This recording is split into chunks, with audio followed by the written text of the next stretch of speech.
सलमा के बारे में मिशकात के अंदर मौजूद है, इमामत वाले चैप्टर में, सही बुखारी के अंदर मौजूद है। वो कहते हैं मैं छोटा सा बच्चा था और नबी इस्लाम ने ऐलान नबूवत किया तो काफिले जब हमारे इलाके से गुजरते थे ना, छोटी सी उम्र में 6-7 साल की उम्र में तो उन्होंने इमामत करवाई। वो इससे पहले 4-5 साल की उम्र में ही कुरान की आयत मैंने सुन सुन के याद करना शुरू कर दी थी, मुझे इतनी अच्छी लगती थी, वो उनकी अपनी जुबान में थी ना। वो फतेह मक्का हुई तो कहते हैं कि मेरे कबीले ने तो यानी अभी तैयारी भी मुकम्मल नहीं की, मेरे अब्बा जी है ना फौरन पहुंचे, जाके उन्होंने कबीले से भी पहले इस्लाम कबूल कर लिया। ठीक है।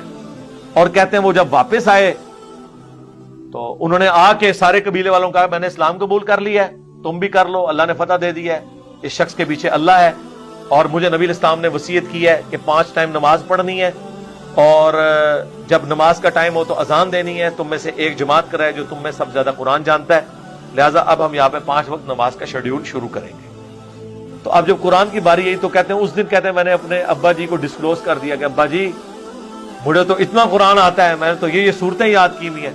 तो कहते हैं मेरी उम्र 6 या 7 साल थी, मुझे मेरे कबीले वालों ने इमाम मुकर्रर किया, पूरा कबीला मेरे पीछे नमाज पढ़ता था, मुझसे ज्यादा कुरान किसी को नहीं आता था। तो वो कहते हैं कि लेकिन गरीब थे हम, कहते हैं मेरे पास एक ही चादर थी, जब मैं सजदे में जाता था तो बेपर्दगी हो जाती थी।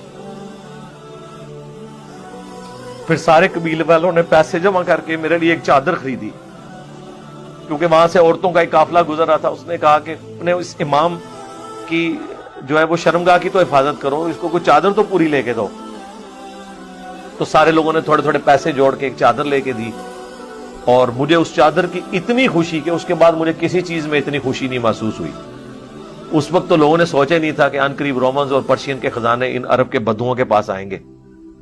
अफसोस आज वो अरबियों की औलादें अयाशी का सिंबल बनी हुई है दुनिया में। गोरे भी अगर अयाशी की मिसाल देते हैं तो अरब की देते हैं कि अरब के लोग देखें।